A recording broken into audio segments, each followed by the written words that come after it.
Good morning everyone. Shastri Swami Dharmaprasad Dasji કોલેજોનામાં આપનું હાર્દિક સ્વાગત છે. આજે આપણે FI BA મેન ઇંગ્લિશમાં પેપર નંબર 2 ભણીશું. પેપર નંબર 2 ટોપિક છે the chant. The chant is a short simple melody. Chant છે તે ટૂંકી અને સરળ મેલોડી એટલે આલાપ છે. Specially one characterized by single note. એટલે ખાસ કરીને એની લાક્ષણિકતા છે તે સિંગલ નોટવાળી છે. ટુ વિચ એન ઇનડેફિનિટ નંબર્સ કે જે અનિશ્ચિત સંખ્યામાં હોય છે. ઓફ સિલેબલ્સ આર ઇન્ટોન્ડ એટલે કે એનું ઉચ્ચારણ છે તે એ રીતનું હોય છે અસંખ્ય સંખ્યામાં. યુઝડ ઇન સિંગિંગ સેમ્સ ઇન્સેટિકલ્સ એટલે કે આનો ઉપયોગ છે તે ગીતશાસ્ત્રમાં થાય છે. સેન્ટિકલ્સ એટલે કે એનું કેન્દ્ર છે તે ગીતશાસ્ત્ર છે. ઇન ચર્ચ સર્વિસીસ એટલે આ ખાસ કરીને ચર્ચમાં જે લોકો સેવા આપતા હોય અને ત્યાં આ ચાન્ટ છે ગીતો ગાતા હોય છે. It is this a religious prayer in which a word or phrase એટલે કે એમ કહી શકાય કે આ એક ધાર્મિક પ્રાર્થના છે. વિચ કે જે અ વર્ડ એટલે કે શબ્દ ઓર ફ્રેઝ એટલે કે અથવા શબ્દ સમૂહ ઇઝ સેડ મેની ટાઈમ્સ કે ઘણી વખત તેને બોલવામાં આવે છે. ઇન રિધમિક એટલે કે લયબદ્ધ way usually loudly with other people એટલે કે સામાન્ય રીતના અને મોટેથી બીજા લોકો દ્વારા છે તે ગાવામાં આવતું.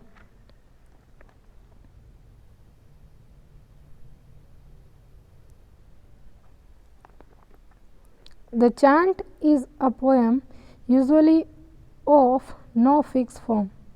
એટલે આ ચાન્ટ છે એક એવી કવિતા હતી કે સામાન્ય રીતના તે ફિક્સ હતી નહીં. But in which one or more lines પરંતુ તેની એક અથવા વધુ લાઈનો છે આ રિપીટેડ એટલે કે તે પુનરાવર્તિત થતી ઓવર એન્ડ ઓવર એટલે કે વધારે ને વધારે પુનરાવર્તિત થતી. It is usually mean to be allowed એટલે કે આ મોટેથી એનો મતલબ એમ કહે છે કે મોટેથી ગાવામાં આવતી.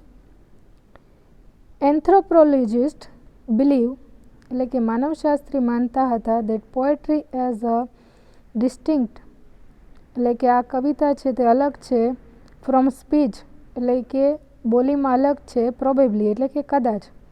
બિગન ઇન રિલિજિયસ સેરેમનીઝ એટલે કે આની શરૂઆત છે તે ધાર્મિક વિધિઓમાં થતી. પરહેપ્સ અરાઉન્ડ અ ફાયર કદાચ કહે છે કે આગની આજુબાજુ અને ગાવામાં આવતી. ટુ અ કંપની ડાન્સ એટલે કે કોઈ સાથી સાથે ડાન્સ કરતા અને ગાવામાં આવતી. The chant is one of those poems chant એક એવી કવિતા હતી ડેટિંગ ટુ પ્રીહિસ્ટોરિક ટાઈમ એટલે કે એ પ્રાગ ઐતિહાસિક સમયમાં આને છે તેનો ઉપયોગ થતો. વેન કેવ ફોક્સ મેડ ઇન્કેન્ટેશન એટલે કે યોગદાન આપતા. ટુ પ્રોટેક્ટ ધેમસેલ્ફ એટલે કે પોતાના રક્ષણ માટે થઈ.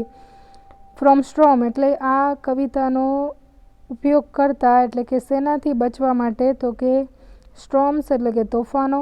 ફાયર્સ એટલે કે આગ. વાઇલ્ડ ક્રિએચર્સ એટલે જંગલી પ્રાણીઓથી બચવા માટે.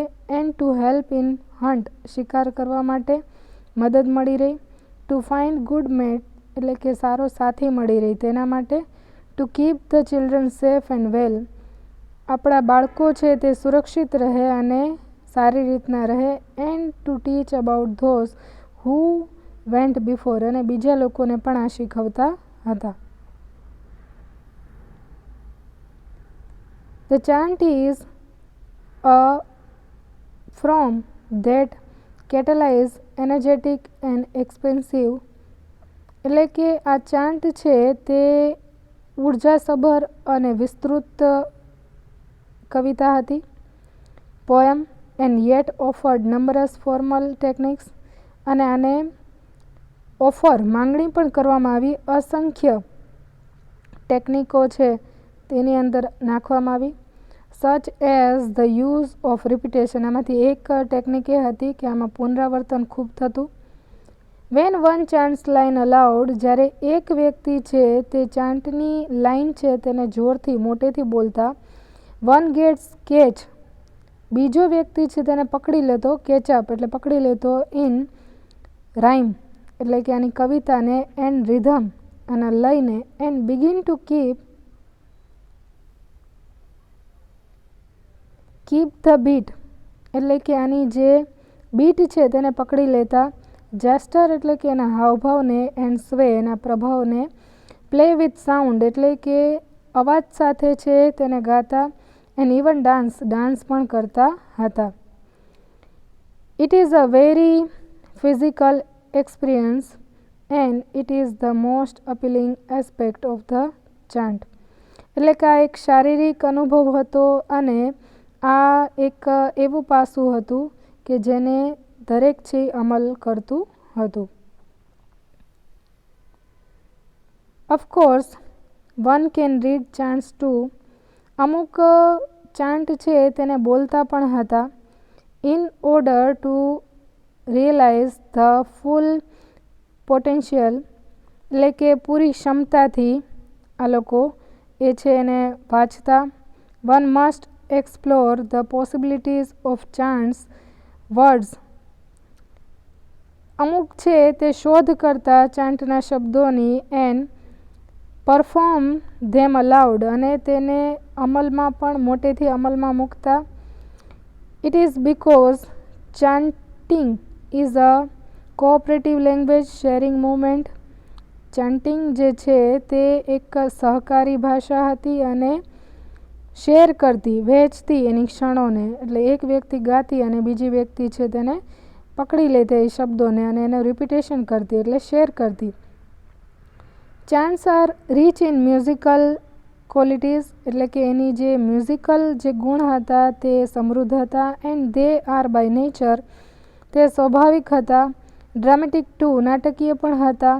દે offer wonderful opportunities for creative movements એટલે કે તે એક સરસ મજાની તક છે તે આપતા હતા, એક સર્જનશીલ ચળવળ આપતા હતા. And allow audience to appreciate non verbal communication અને ઓડિયન્સને પણ એ લોકો છે એ સહમતિ આપતા હતા કે એ લોકો અપ્રિશિએટ એટલે કે કદર કરે જે નોન વર્બલ કોમ્યુનિકેશન છે તેની પણ એ લોકો અપ્રિશિએશન કરી શકે. ઇન શોર્ટ, ટૂંકમાં, the chant poem is about as old as poetry itself એટલે કે જેટલી કવિતા જૂની છે એટલી ચાન્ટ પણ પોતે જૂની છે. In fact it may be the first poetry took, એમ પણ કહી શકાય કે સૌથી પહેલી કવિતા છે લેવામાં આવી. ઇટ સિમ્પલી ઇનકોર્પોરેટ્સ એટલે કે તેમાં સમાવિષ્ટ જે થાય છે રિપીટેટિવ લાઇન્સ એટલે કે જે પુનરાવર્તિત થતી લાઇનનો. That form a sort of chant એટલે કે આ એક ચાન્ટનો હિસ્સો છે. Each line can repeat or every other lines એટલે કે દરેક લાઈનો છે અને બીજી લાઈનો પણ એનું પુનરાવર્તન થતું. It is easy to find many poetic forms એટલે કે આ ઘણી પોએટિક જે કવિતાઓ હોય છે તેમાં આ જોવા મળી જાય છે. That incorporate chanting with the use of refrain એટલે કે આ ચાન્ટિંગનો જે છે આનો ઉપયોગ એ છે હવે આ અમુક પોએમો કવિતાઓ છે એની અંદર જોવા મળે છે. તો અહીંયા આપણો આ ટોપિક પૂરો થાય છે.